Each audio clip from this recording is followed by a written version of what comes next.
friends, I'm Bailey. Welcome to my corner of the internet. I hope you're all doing well today. Please take a moment, like, subscribe, and let me know where you're coming from. Thank you all so much for all the love and support.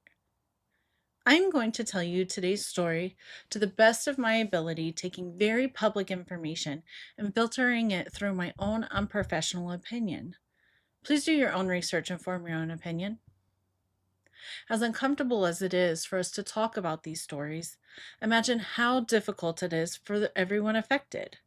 We owe it to them to acknowledge their unbearable experiences, learn something from it, and raise awareness. Today's riddle: what can go up a chimney when down, but is unable to go down a chimney when up?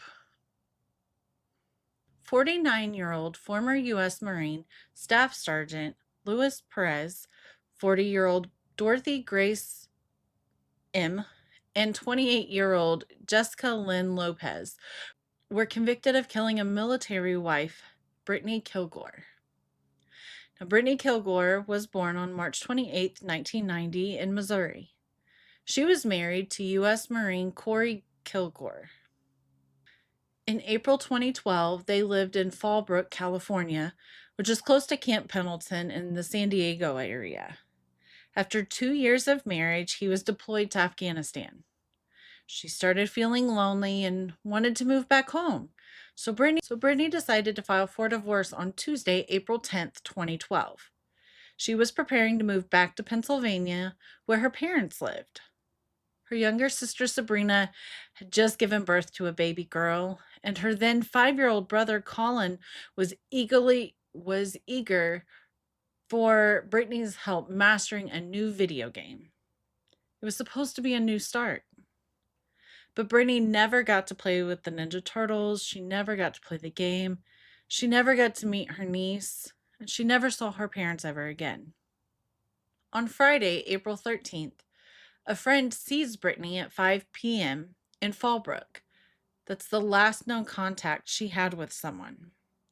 She was wearing a dark purple evening gown with purple floral glitter patterns. The person then, on Sunday, April 15th, deputies arrest Louis Perez on unrelated charges of stealing an AR-15 weapon. He is questioned regarding Brittany's disappearance, but detectives say he is uncooperative. Louis is booked in the Vista Detention Center, and his bail is $500,000. On Monday, April 16th, flyers are posted and deputies ask for the public's assistance in locating Brittany.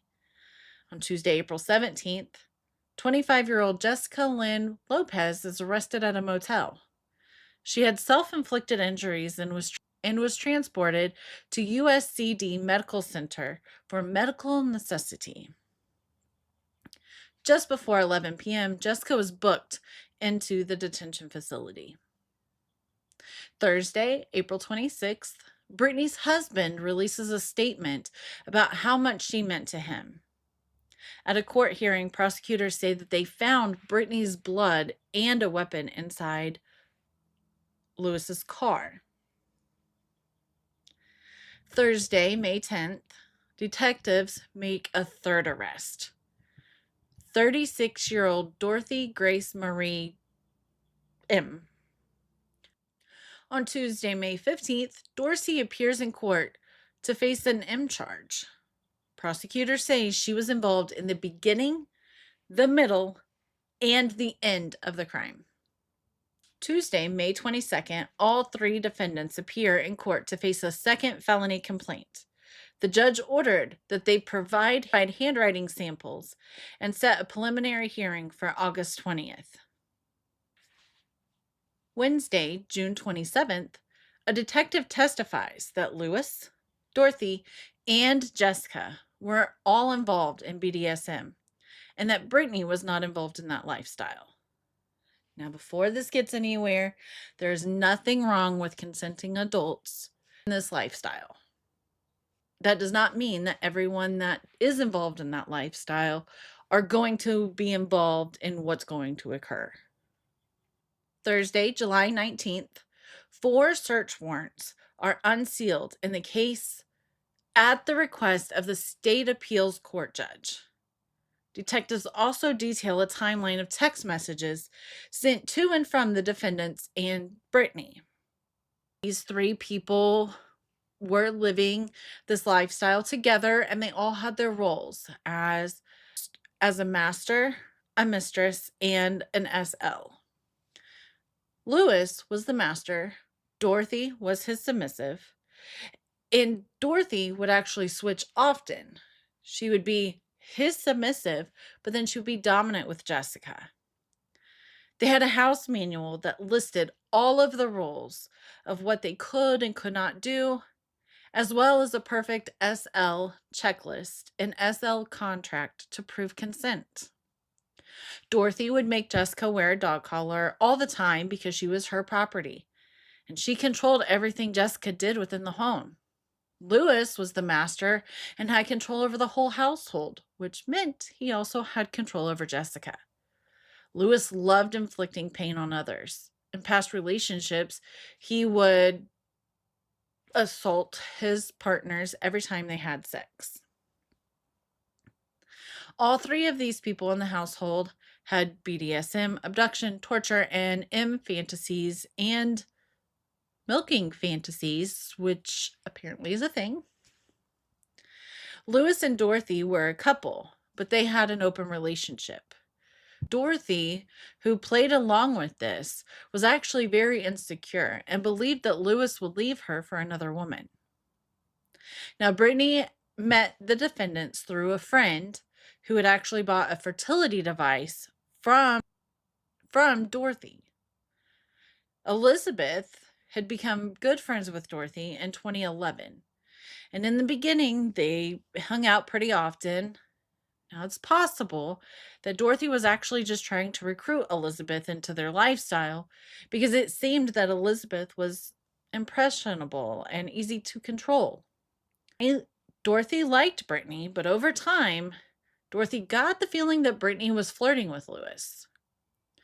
Dorothy became quite jealous of Brittany and started calling her names behind her back. Began referring to Brittany as the disease or the herpes when she wasn't around.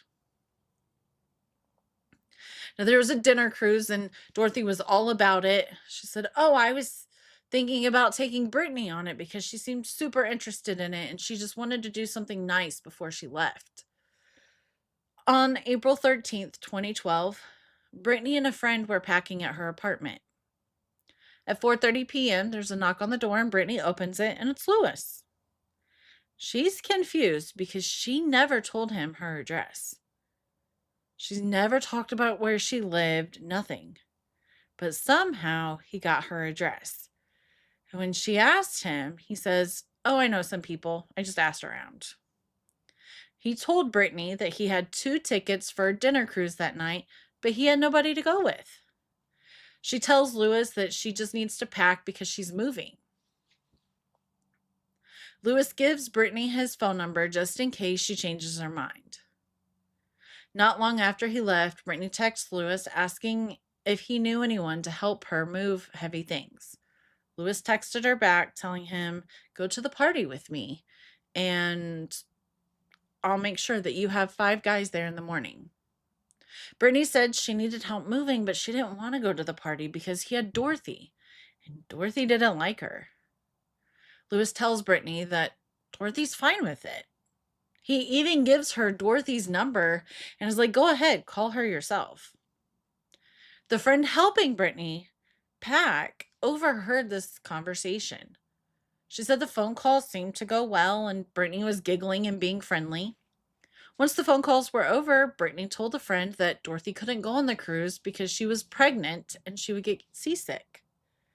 So Brittany tells her friend that she's not interested in Louis, but she feels like this is her last chance to experience that dinner cruise before she moves and she really wants to go on it.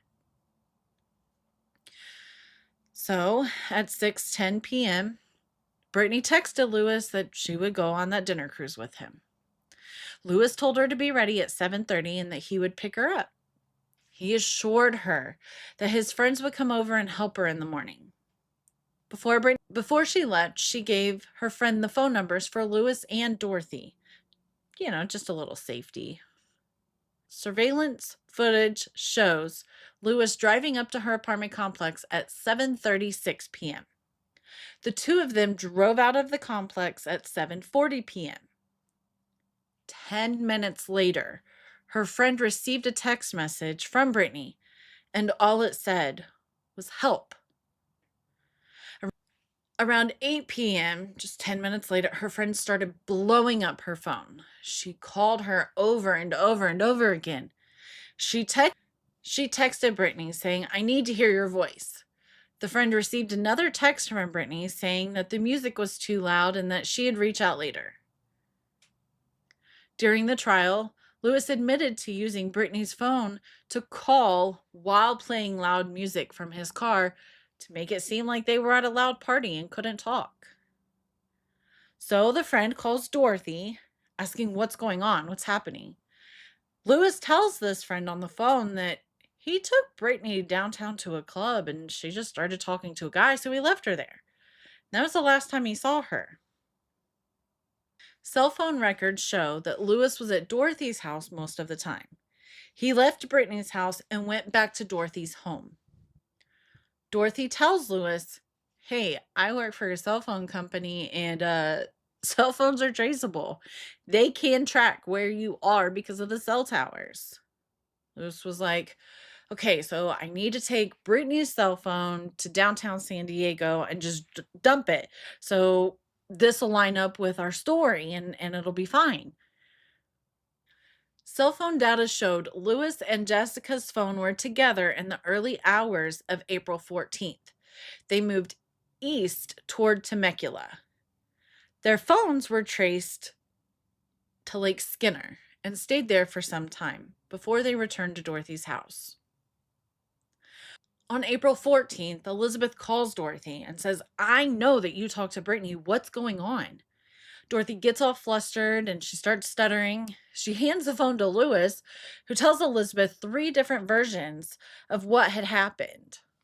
Nothing Louis said made any sense. He seemed panicky and he agreed to talk to the police in person. Louis goes down to the police department and he doesn't have a clear answer as to where Brittany is. The police decided not to waste any time on all of his stories and excuses. However, they did notice that his car had mud all over it, and it looked like it was fresh mud, not that it had been there for a while. They brought this up to Louis, and he agreed to have his car searched. Louis was arrested when police found an unlawful weapon inside his vehicle, a taser baton. Police then searched Dorothy's home. They noticed no one was home, and some items in the home had seemed to be missing. They also noticed that the house looked and smelled like it had been freshly cleaned. After running Dorothy's license plate in the system, they were able to locate her vehicle on April 17th at a hotel parking lot near the San Diego airport. The police go to the hotel and find Dorothy's vehicle there. They go to the front desk and the clerk tells the police which room that they're in. Of course, they put it in their own name. Police knock on the hotel door and Jessica answers the door. It has the chain on the door, so she's just kind of peeking out a little bit. She's trying to tell the police that everything's fine, but they look behind her. They notice that there's a red fluid all over the floor behind her. The police kick down the door and go into the room. And that's when they find that Jessica, who's in the room, half naked, is bleeding from her neck. Jessica had a tattoo on her that read, "Miss D's pet." Also inside the hotel room were large knives in the bathroom and a note on the dressing mirror stating, "Pigs, read this." On the table, officers said that they found a 7-page handwritten letter that began, "I am sorry, mistress. I know you would have tried to stop me. You have the wrong effing person." The letter went on to say, "I hid the body of that whore in plain sight." Now, Jessica took complete responsibility for Brittany's death. She alone had grabbed Brittany, slammed her body into the stairs, restrained her wrist, ankles, and mouth, got a taser and tasered her, wrapped rope around her neck, and tried to cut up her body with power tools. Then she poured bleach all over the body and dumped it near Lake Skinner. In the letter, Jessica also expresses her love for Dorothy. The police read this letter and they believe that the described killing part was actually likely true. They didn't think that Jessica did this by herself because the letter also said that Brittany had shown up at Dorothy's house the night before and demanded Louis to have sex with her, and that's when the fight started. Based on cell phone records and surveillance footage, we know that that's not true.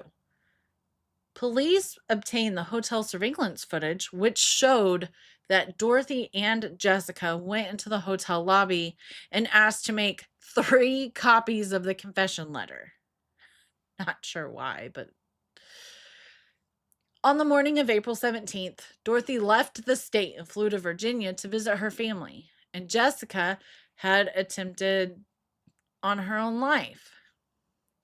The police take Jessica to the hospital and she's arrested.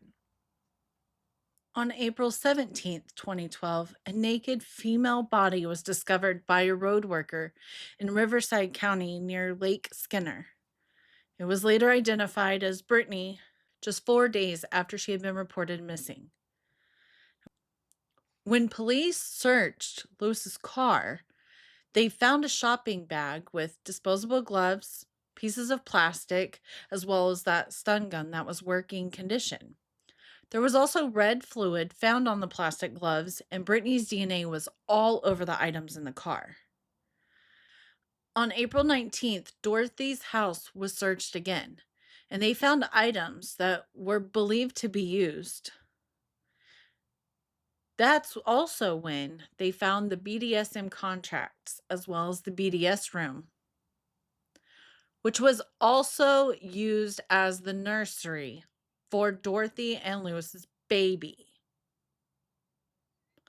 The autopsy reports state that Brittany had a black tattoo on her left wrist that read Eileen, which was used by officials to confirm her identity. A toxicology report says Brittany had no drugs in her system at the time of her homicide.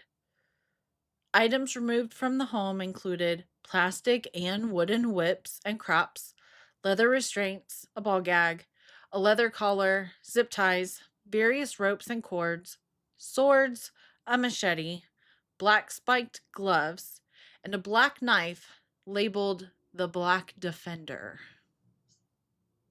Dorothy was arrested on May 10th, but police couldn't find any evidence or red fluid at her house that would link her to the crime.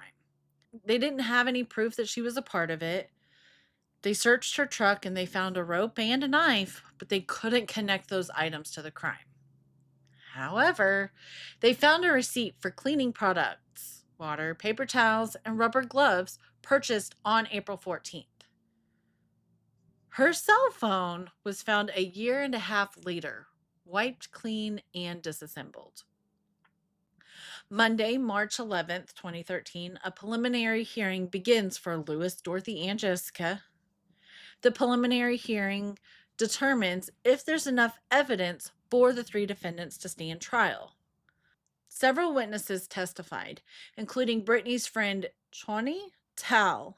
This was the friend Brittany texted help on the night of her disappearance.